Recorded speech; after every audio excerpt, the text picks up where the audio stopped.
Hey there, welcome back to my channel. Today's video is going to be another Switched at Birth. I've decided to create a playlist for this series. I did one of these videos a few weeks ago and it was really well received. You guys seem to very much appreciate and enjoy it.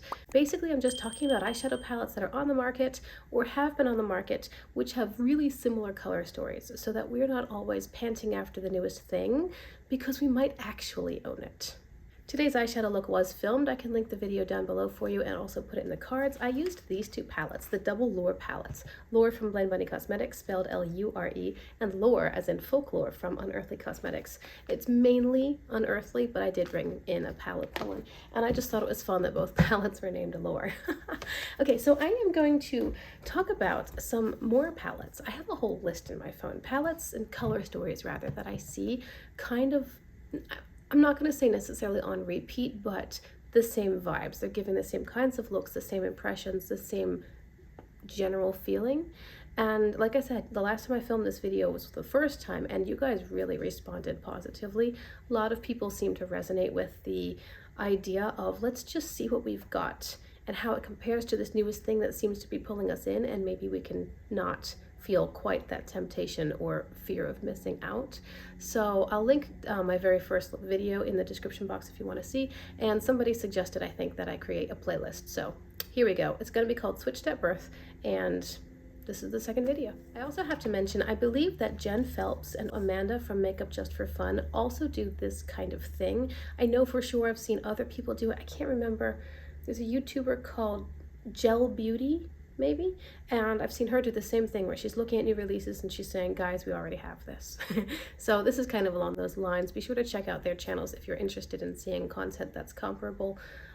They also have lots and lots of other stuff too, so you might find somebody that you really like if you haven't discovered them yet. Let's first talk about, I did mention, I think, this palette in my previous video, but now I have more comparisons for it, more that sprung to mind. We're going to talk about the Cool Trolls palette from Cosmic Beauty or Cosmic Brushes, and I want to compare it to the Urenzai Jewels and Gem. Now, I have been saying this from the beginning. From the beginning, these palettes are so similar. They're so similar. I also thought that it was worth mentioning the BH Cosmetics Blueberry Muffin.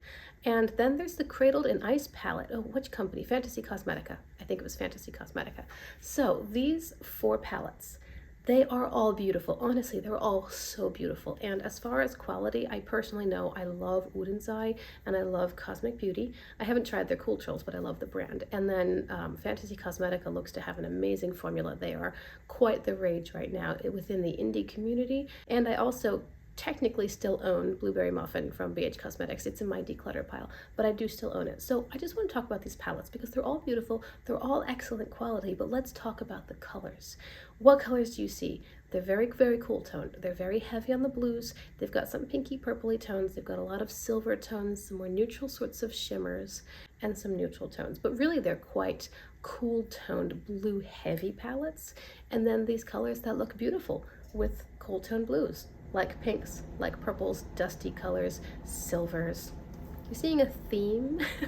Again, they're all absolutely gorgeous. I think Cradled in Ice has more pink than the other palettes, and Cool Trolls is a little bit larger. Cool Trolls has a few more shifty shades, but when Cool Trolls first came out, I could not stop comparing it to Urenzai Jewels and Gem. They're so similar.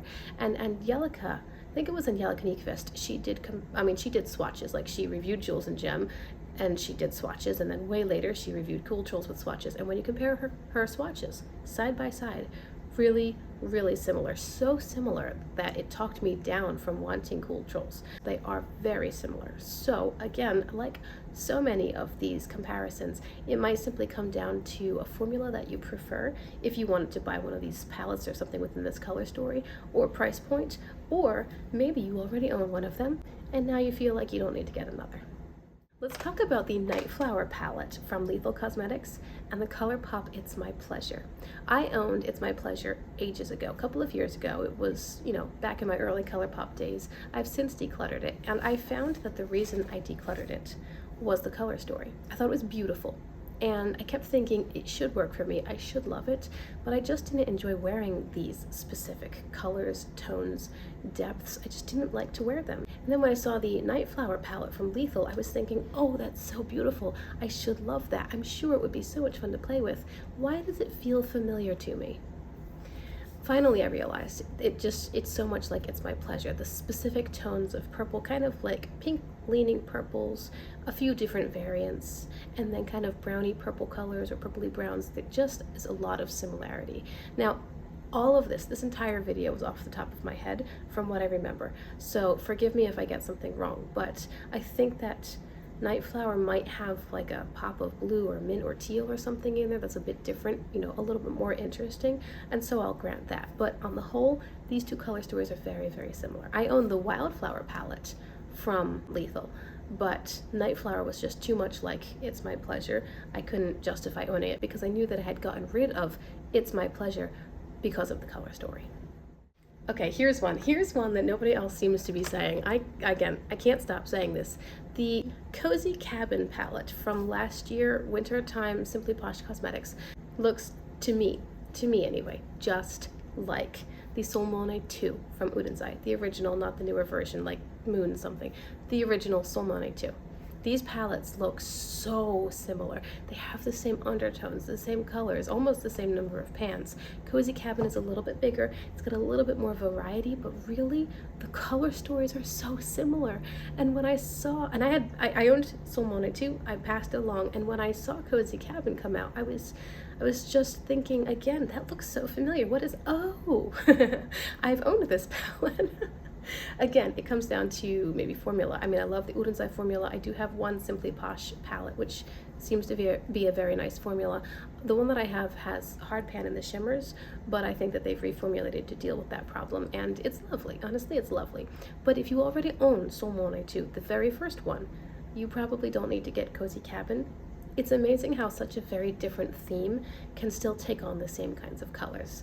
And I think that it's a very cute palette. It never struck me as a cozy kind of feeling palette. It doesn't have a lot of those warm fireside sorts of vibes that I personally would have associated with the word cozy, but beautiful color story in both of them.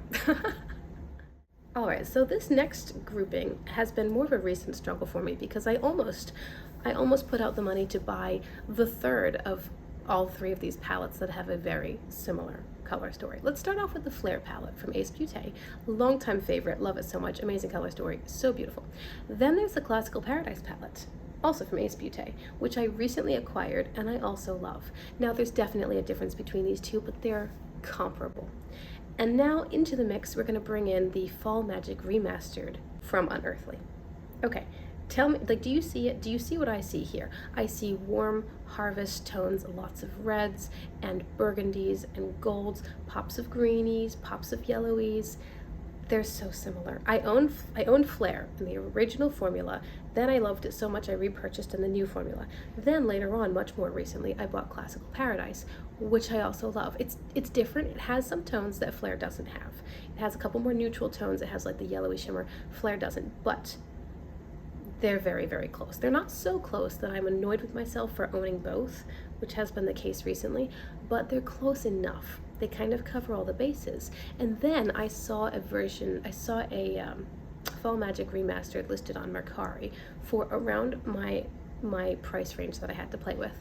And as I'm looking at it, I was thinking, oh, it's just so beautiful. The packaging and the color story and the vibe and the theme, it's just all so great, I should get it. But wait, maybe it's similar to something I already have. And because I had recently gotten myself kind of a dupe color story from a different palette, I went back and I checked and I realized, standing in front of my bookshelf looking at my palettes, oh wait, Fall Magic Remastered is quite similar to these two. So of course, I'm sure if I got Fall Magic, I would love that one too, but realistically, I don't need it. Of course, it has some different tones, some different undertones, maybe some depth here or some color here that the other two don't have. But on the whole, these are a beautiful color family. They're going to play so well together. They're almost twins. They're definitely siblings. So let's do the Chocolate Martini palette from Glamlight, which caught my eye ages ago, still kind of catches my eye. Maybe I'll pick that up at some point. A lot of people who have really great collections still hold on to this Chocolate Martini palette because they say it's just awesome. And I do have the Dirty Martini, the green one, which is awesome. Okay, so the Chocolate Martini from Glamlight and the Cala palette from Ace Beauté. Guys, come on. We could also bring in maybe the one of the Hershey palettes from Glamlight, but we'll leave that out. We'll just talk about these two, Chocolate Martini and Cala. These are the same color story. These are so similar. Cala, I think, has more metallic-y tones, like more silvery colors, and that's why I was thinking about the other Hershey palettes from Glamlight. Chocolate Martini is definitely more well-rounded, but the color story is so similar. You probably don't really need to own both of these. And personally, while I love the packaging and design aesthetic of the Cala palette, I hate the pans. I hate the pans so much. So I would rather stick with Chocolate Martini for the pans sizes and shapes, but also the color arrangement. It does have some more interesting undertones, obviously more pans, totally different theming, but they're really similar in color story. And again, this is off the top of my head, so if you think otherwise, let me know. Or maybe in the editing process, I'll put up a little note like, actually, we'll see. But from what I remember, yeah, they're pretty close. ColourPop. ColourPop is always duping themselves, or at least getting pretty close, because they release so much. So I have to talk about some of these franchise collaboration palettes. Let's start with the Avatar. The Last Airbender. I think this is the one that came out first, and I remember Angie loving this palette. I almost bought it so many times, but I didn't, because at that point I was moving away from ColourPop and getting a better feel for what I truly liked to play with, and this color story just wasn't really it. But we started off with Avatar, and then in an order which I don't recall, we got Harry Potter, Legend of Korra, and Naruto. Every one of these palettes contains the color story of blue, green, yellow, orange, and taupe, like maybe gray leaning taupes. All of them. They're just different versions of the same thing. So when Avatar came out, I thought, oh, that's cute, kind of cute. And then I think maybe Harry Potter came next. I don't remember, but it just looked like a much more built out version of that color story. And I thought, wait, they just did that. Okay, well, okay, you know, Harry Potter's so much bigger. Maybe if you love that color story so much, you can get a larger version of it. And then we had the other one, Legend of Korra, which I think came next, followed by Naruto. These are all the same thing. They're all the same.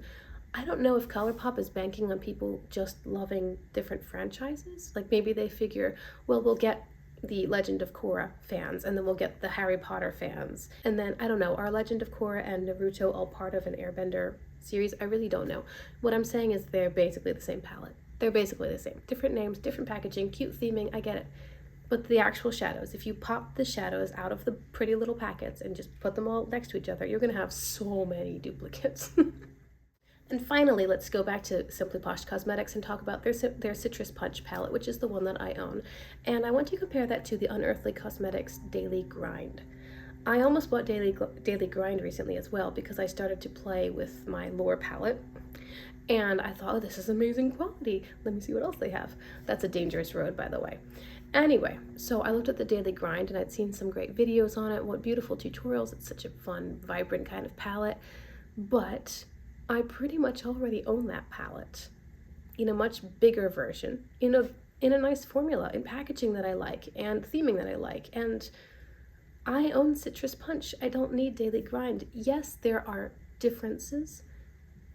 They're really close. They're orange and green, right? And Daily Grind is only 9 pans, so orange and green in a smaller version. And honestly, the Lore palette, orange and green. Now this one's way more exciting because it has this, it has this, it has this, it has this. So it's not just orange and green, and that is why it's more enticing to me than Daily Grind. But yeah, these palettes are very close, and I don't need both. So I talked myself down simply by paying attention to the colors outside of the packaging, the colors that were being offered to me. I think that's it for today's video. Thank you so much for being here. I hope you'll consider subscribing before you go if you like this content and you want to see more. I appreciate you guys so much for your time. Remember to check the description box for today's eyeshadow look if you want to see it. Let me know what your thoughts are in the comments below. What do you think of these comparisons? Do you think I'm right? Do you think I'm wrong? Do you think I'm way off base? And tell me some that you think are very similar, because I'll probably be doing this video a couple more times. Anyway, I'll see you guys in my next video. Have a great day.